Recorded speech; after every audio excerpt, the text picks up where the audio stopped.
Hello everyone. Good morning to all. Yes, class, this is Sunita Yadav, your science teacher. In today's class, we discuss chapter number 7. Our chapter name is Weather, Climate and Adaptation of Animals to Climate. In previous classes, we understand about the weather and also climate. Weather elements, we also understand to prepare a weather report. Okay, then after we discuss about the climate. Okay, and also we understand difference between weather and climate. Weather is a short period of time. Okay, day to day change होगा, short period of time पे होगा, और climate a long period of time है. Average weather is called near about 25 years is called a climate. उसको हम क्या बोलते हैं? Climate बोलते हैं. Okay, and today our new topic is climate and adaptations. Okay, now climate and adaptations. Okay, climate has a profound effect on living organisms. देखिए climate का directly indirectly effect किस पे आएगा? Living organism के ऊपर आएगा. ठीक है, तो animals are adapted. Animals क्या होते हैं? Adapt होते हैं in different way to cope up with the environment condition and availability on food और in the region where they live. तो देखिए जहां पर भी वो रह रहे हैं वहां पर क्या होगा, कुछ चीजें इफेक्ट करती हैं. एक तो वहां पर एनवायरमेंटल कंडीशंस कैसे हैं. ओके, तो animals are adapted to survive in the conditions. वहां की कंडीशंस किस तरीके की है, वहां पर एनवायरमेंट किस तरीके का है. ओके, नेक्स्ट सेकंड चीज उनको इफेक्ट करती है अवेलेबिलिटी ऑफ फूड. फूड कितना मिल रहा है, क्या मिल रहा है, किस टाइप का मिल रहा है. Okay, and in the region where they live, ऐसे रीजन जिसके अंदर वो लाइव रह रहे हैं. ओके, तो आप देखिए ये सब चीजें इफेक्ट करती हैं. जैसे डेजर्ट में सरवाइव होने के लिए जो कैमल है उसके अंदर मोस्टली एडेप्टेशन प्रेजेंट होती है, भाई वो वाटर को स्टोर कर सकता है.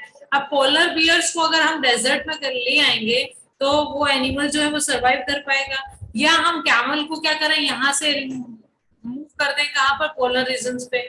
तो camel capable to survive their environment, मतलब वो पोलर रीजन पे सर्वाइव कर सकता है? No, because polar bear and camel उन्होंने क्या किया, अडेप्ट किया है अपने एनवायरमेंटल कंडीशंस के अकॉर्डिंग, अपने अंदर कुछ अडेप्टेशंस लाई है. जैसे कैमल अपने अंदर क्या करता है, वाटर को स्टोर करता है. हम वन बाय वन सब चीजें पढ़ेंगे कि पोलर रीजन्स में जो एनिमल्स हैं उन्होंने अपने अंदर क्या अडेप्टेशंस लिए हैं. और सेकंड है कि डेजर्ट है. मेन आपके टू रीजंस, आपके क्लाइमेट के टू रीजंस है यहाँ पर इस चैप्टर में इंक्लूड किए हैं, तो हम डिस्कस दैट पॉइंट. ओके, तो first one is the polar region and second one is tropical rain forest part.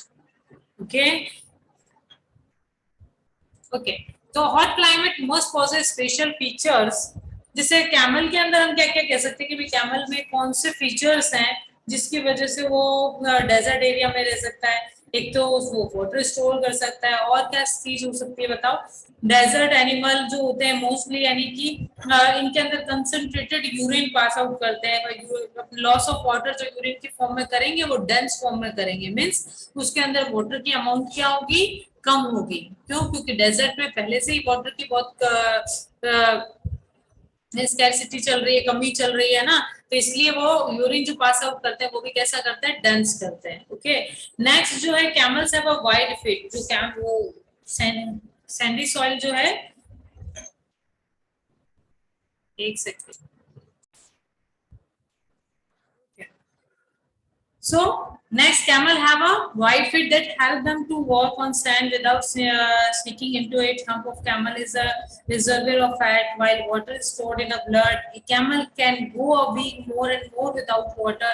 It can last for several months without food, और कुछ months वो विदाउट फूड भी रह सकता है. और वाइड फीट किस लिए? क्योंकि सैंडी सॉइल के अंदर वो पैर रखेंगे तो क्या हो जाएगा, अंदर घुस जाएंगे. वाइड एरिया होगा तो प्रेशर कम लगता है बॉडी का, तो जिससे उनके पैर सैंडी सॉइल में घुसते नहीं है. ठीक है, तो ये सब फीचर्स हैं. तो ये सब फीचर्स किस वजह से आते हैं, एनवायरमेंटल कंडीशंस की वजह से आते हैं. और ऐसा नहीं होता कि भाई पहले मान लीजिए एकदम से हॉर्स है डेजर्ट में रहने आ गया। आज तो हॉर्स के थोड़े स्मॉल फिट है, कल वो डेजर्ट में, हम 1 मंथ उसको डेजर्ट में रखते हैं तो धीरे धीरे उसके फिट जो है 1 मंथ में ही क्या हो जाएंगे, वाइड हो जाएंगे। या जब कैमल जब स्टार्टिंग में आया था तो एकदम से उनके फीट वाइड नहीं थे, ठीक है, उसके अंदर जो ये अडेप्टेशन है एकदम से नहीं थे। तो ऐसा नहीं कि कैमल को किसी प्लेस से लाए और यहाँ पर कैमल को 1 मंथ रखा और कैमल ने अडेप्ट कर लिया न्यू न्यू थिंग्स को, कि those things which help to survive for particular environment. तो उस पर्टिकुलर एनवायरनमेंट में सर्वाइव होने के लिए वो जो चीजें थी वो उसमें आ गई, ऐसा नहीं होता है।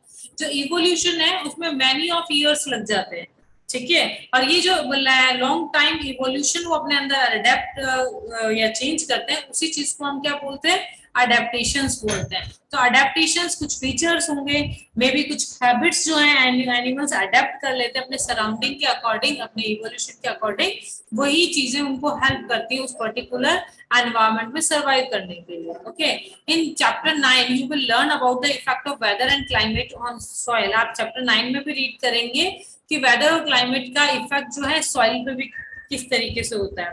Here we will study the effect of climate on animals only। यहाँ पर इस चैप्टर में हम सिर्फ एनिमल्स के रिगार्डिंग चैप्टर रीड करेंगे। Okay, as example of adaptation of animal to climatic condition, we discuss only animals and living in polar region and tropical rainforest। So only 2 regions हम read करें, first one polar region, second is tropical rainforest। As the name suggests, the polar region are situated near the poles। Okay, so we discuss polar region and tropical rainforest। As the name suggests, the polar region are situated near the poles। तो polar regions कहाँ पर होते हैं, where they are situated near the poles, that is North Pole and South Pole। Some well-known countries that belong to the polar region, कुछ countries हैं जो polar region के area में रहती हैं, that is Canada, Greenland, Ireland, Norway, Sweden, Finland, Alaska, and USA and Siberia region of Russia।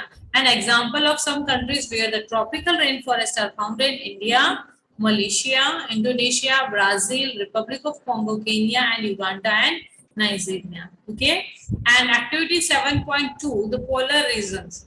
Okay, so the polar region present an extreme climatic condition। Extreme, which type of climatic condition, hot or cold? Cold climatic condition। तो वो जो polar regions होते हैं, जो tropical rain forest है वो भी extreme है बट हॉट, ठीक है। बट पोलर रीजन्स में कैसा होता है, कोल्ड क्लाइमेटिक कंडीशंस होते हैं, ठीक है, most of the year. For 6 months the sun does not set and the poles, while the other 6 months the sun does not rise। 6 months sun rise रहता है और 6 months डज जो sunset form में रहता है। तो in winters the temperature can be as low, winters में temperature कितना लो चला जाता है, -37 degree. Animal living there have adapted to these several conditions। Let us see how they are adapted by considering the example of polar bears and penguins। Okay, देखो कितना अभी से environment में, इतने कम एनवायरनमेंट मतलब मींस 37 डिग्री सेंटीग्रेड बहुत कम temperature होता है बेटा, ठीक है। तो इन एनवायरनमेंट में कौन सा एनिमल सर्वाइव करते हैं, polar bear and penguin. Polar bear में क्या अडेप्टेशंस होते हैं, polar bear have a white fur so that they are not easily visible in snowy background. अब देखो पोलर बियर का जो स्किन कलर है या फर का जो कलर है वो व्हाइट होता है, और स्नो का कलर भी कैसे होता है बेटा, व्हाइट। तो व्हाइट ही फर है, व्हाइट ही स्नो है, तो वो इजीली फाइंड आउट नहीं हो पाता। It protect them from the predator, from their predators. अब प्रेडेटर्स क्या होते हैं, देखिए आप लॉयन एंड डियर के एग्जांपल से देखिए। लॉयन यहाँ पर प्रेडेटर होता है, डियर यहाँ पर प्रे होता है। ओके, तो जो उनका व्हाइट कलर है वो उनको उनके प्रेडेटर से भी बचा के रखता है।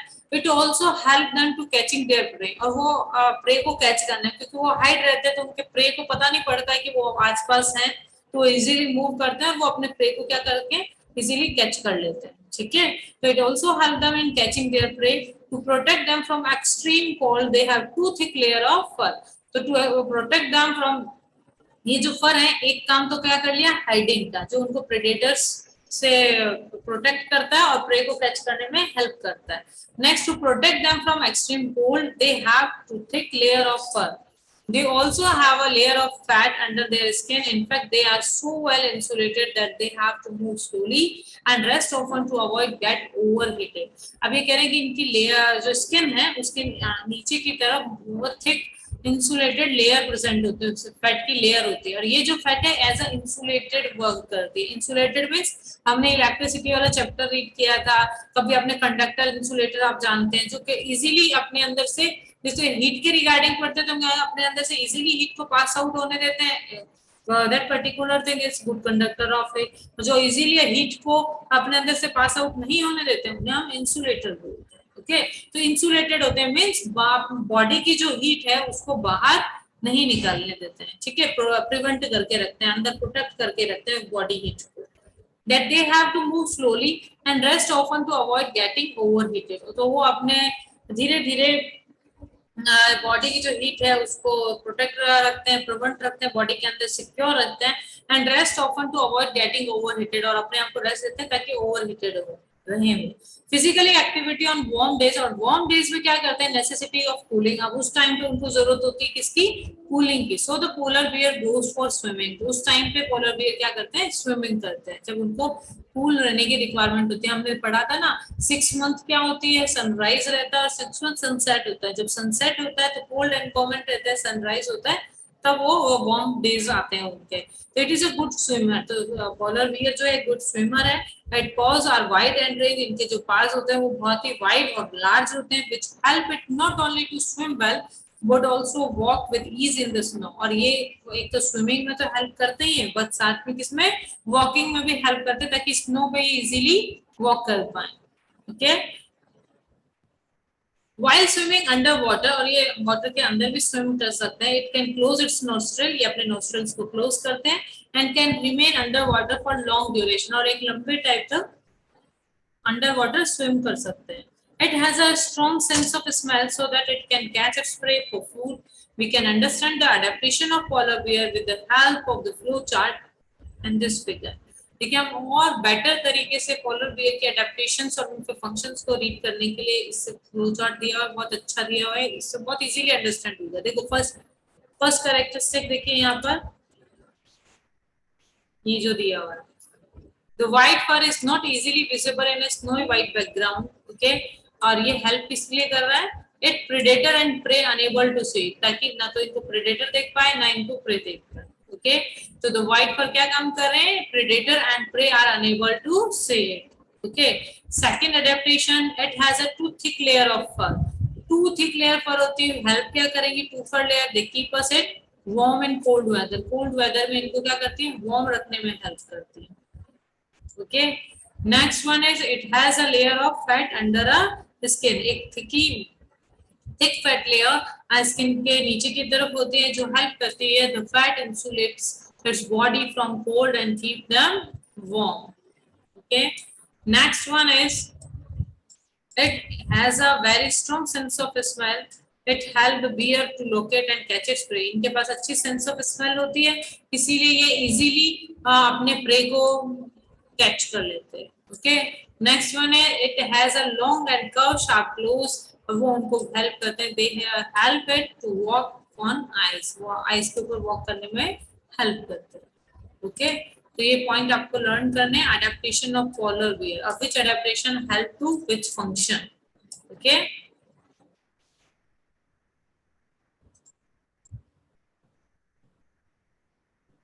yes, another well-known animal living in the polar region is penguin, that is also a white and merges well with the white background। जैसे पोलर बियर व्हाइट में मर्ज हो जाता था ना, वैसे ये पेंगुइन भी जो है व्हाइट एनवायरनमेंट में मर्ज हो जाते हैं। ठीक है, तो ये भी प्रेडेटर और प्रे से अपने को क्या कर सकते हैं, हाइड कर सकते हैं। It also have a thick skin and lot of fat to protect it from cold, और इनकी बॉडी के नीचे भी एक थिक फैट लेयर होती है जो इनको बॉडी को प्रोटेक्ट करती है, किससे, कोल्ड से। You may have seen pictures of penguin huddled together, आपने देखा होगा कि जो पेंगुइन्स होते हैं नॉर्मली हडल में प्रेजेंट होता है, हडल मींस झुंड के अंदर, है ना, नंबर ऑफ पेंगुइन्स साथ में एक साथ में रहते हैं। This day to keep you warm, जिससे वो क्या करते हैं, अपने आप को वार्म रखते हैं। Recall how warm you feel when you are in hall of full of people, आप देखिए आप वैसे अपने घर में अकेले एक आप तब फील करते हैं, और एक आप असेंबली हॉल के अंदर अपने आप को फील कीजिए तो आपको वार्म कब लगता है, जब आप असेंबली हॉल में रहते हो, है ना। तो जब आप ग्रुप में रहते हैं तो आपको वार्म फील होता है, तो सेम वैसे ही पेंगुइन भी हडल में रहते हैं ताकि क्या हो, वो अपनी बॉडी को वार्म रख सकें। Like polar bear, penguin are also good swimmer. जो पेंगुइन है, पोलर बियर है, गुड स्विमर है। Their body are streamline. आपने देखा होगा कि फिश जो है वाटर के अंदर स्विम करते हैं तो उसकी बॉडी कैसी होती है? स्ट्रीमलाइन। स्ट्रीमलाइन मींस सेंटर से ब्रॉड, कॉर्नर से थिन, मतलब थिक होती है, नैरो होती है। ओके, तो ऐसी बॉडी को हम क्या बोलते हैं? Streamline. Fish like body is called a streamline body. Okay, their feet have, उनके फिट में वेब होता है, मेकिंग देम गुड स्विमर, जिसकी वजह से क्या करते हैं? गुड स्विमर होते हैं। Other animals living in a polar region are many type of fishes, musk, oxen, reindeer, foxes, sea, whale and birds. Normally आपका पूरा जो एक्सप्लेनेशन है वो पोलर बियर और पेंगुइन पे है, लेकिन यहाँ ऐसे एनवायरमेंट में, पोलर रीजन में और भी बहुत सारे एनिमल्स रहते हैं, fishes, musk, oxen, reindeer, foxes, etcetera. It is to be noted that while fish can remain under cold water, or longboard must remain warm to survive, they migrate to warmer region. देखिए क्या होता है कि भाई काफी जने तो fish वगैरह तो वहीं कोल्ड वाटर में नीचे की तरफ चले जाते हैं, लेकिन बर्ड्स वगैरह क्या करते हैं? इस टाइम पे माइग्रेट करते हैं। जब वहां पर कोल्ड एनवायरमेंट ज्यादा हो जाता है, टेम्परेचर बहुत ज्यादा कम होना स्टार्ट हो जाता है, तो पोलर रीजन्स की जो बर्ड्स है वो ऐसी प्लेस पर माइग्रेट करते हैं जहां पर वार्मर हो। तो they migrate to warmer region when winter set in, they come back after the winter is over. वो वापस से जब विंटर ओवर हो जाता है तो उस टाइम पीरियड में वापस से अपनी प्लेस पे आ जाते हैं। You know probably that India is one of the destination of many of these birds. आपने देखा कि आप इंडिया के अंदर काफी सारे बर्ड्स इस टाइम पे आते हैं। You must have seen heard about the Siberian crane that come out of Siberia to place like Bharatpur इन राजस्थान। राजस्थान में जो भरतपुर बर्ड सेंचुरी है, जो साइबेरियन क्रेन है, वो एज अ माइग्रेशन करके वहां पर आते हैं। एंड सुल्तानपुर इन हरियाणा, हरियाणा में सुल्तानपुर प्लेस है, वहां पर आते हैं। And some wetland or northeast or some other parts of the India, और कुछ नॉर्थ ईस्ट पार्ट में या कुछ अदर पार्ट में माइग्रेट करते हैं birds. Okay, new point is, did you know some migrating bird travel as much 15,000 kilometre to escape the extreme climatic condition. आपने देखा काफी बर्ड्स को है ना, कितनी डिस्टेंस? 15,000 किलोमीटर डिस्टेंस को एक्सट्रीम क्लाइमेटिक कंडीशंस के टाइम पे इतना माइग्रेट करते हैं। जनरली दे फ्लाई हाई, इस टाइम पे बहुत ऊंचे उड़ते हैं। Where they find flow is helpful and cold condition allow them to disperse the heat generated by their flight muscles. Flight muscles के थ्रू जो हीट प्रोड्यूस होती है वो उसमें कोल्ड कंडीशन में सर्वाइव करते हैं। But how this bird travel to the same place year after a year still a mystery. लेकिन एक ये मिस्ट्री के जैसा है कि सेम बर्ड उसी जगह पर वापस आते हैं और उसी जगह से वापस सेम प्लेस में चले जाते हैं। वो ऐसे कैसे चले जाते हैं? It seems that these birds have a built-in sense of direction and know of which direction to travel. इनको सेंस होता है डायरेक्शन का। जैसे कुछ बर्ड्स क्या करते हैं? लैंडमार्क कर ले लेते हैं, जैसे हम भी तो करते हैं ना, वो वाली शॉप आएगी तो वहां से लेफ्ट लेना है, वो शॉप आएगी उधर से ये करना है, ये बोर्ड लिखा है। तो इस तरीके के लैंडमार्क्स को बर्ड्स ध्यान रखते हैं। ओके, many birds have a guided by the sun during the day and star at the night. और बहुत सारी बर्ड्स जो है दिन के टाइम पे सन से गाइडेड लेती हैं और कुछ नाइट के टाइम पे स्टार्स की पोजीशन से। There is some evidence that bird may be use magnetic field of the earth to find direction. और जो अर्थ की मैग्नेटिक फील्ड है ना, उसको भी डायरेक्शन फाइंड आउट करने में बर्ड हेल्प लेती हैं। And it is not only bird that migrate, mammals, many of the fishes, insects are also known to migrate seasonally in search of more and more hospitable climate. जो fishes हैं, insects हैं, वो भी migrate करते हैं। अगर unfavourable environment condition किसी place पे होती है तो ये सब जन आपने क्या करते हैं, जहां पर फेवरेबल कंडीशंस होती है उस जगह पर चले जाते हैं। जब उनके नेचुरल प्लेस में फेवरेबल कंडीशंस आती हैं तो ये वापस से उस प्लेस पर जाते हैं। Okay, next one is the tropical rain forest. हमने रीड किया था कि भाई क्लाइमेट का जो अडेप्टेशंस पे रीजंस का है, टू पोस्ट में polar region and the next one is tropical rain forest. In today class we discuss about the all polar region and their adaptation, okay, and example of some animals which are found in polar regions. Okay, the next topic, the tropical rainforest, we discuss in next class. Okay.